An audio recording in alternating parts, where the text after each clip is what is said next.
आणि आता मत्स्यप्रेमींसाठी एक वाईट बातमी आहे। रायगडच्या समुद्रातून रावस, जिताडा आणि शेवंड हे मासे गायब होत असल्याचं चित्र आहे।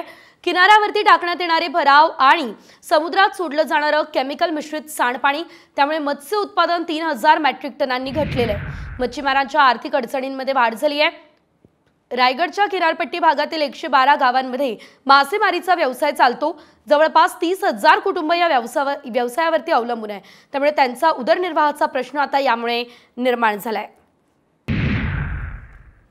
आणि आता मत्स्यप्रेमींसाठी एक वाईट बातमी आहे। रायगडच्या समुद्रातून रावस, जिताडा आणि शेवंड हे मासे गायब होत असल्याचं चित्र आहे। किनाऱ्यावरती टाकण्यात येणारे भराव आणि समुद्रात सोडलं जाणारं केमिकल मिश्रित सांडपाणी त्यामुळे मत्स्य उत्पादन 3000 मेट्रिक टनांनी घटलेलं आहे। मच्छीमारांच्या आर्थिक अडचणींमध्ये वाढ झाली आहे। रायगडच्या किनारपट्टी भागातील 112 गावांमध्ये मासेमारीचा व्यवसाय चालतो। जवळपास 30,000 कुटुंब या व्यवसायावरती अवलंबून आहे। त्यामुळे त्यांचा उदरनिर्वाहाचा प्रश्न आता यामुळे निर्माण झालाय।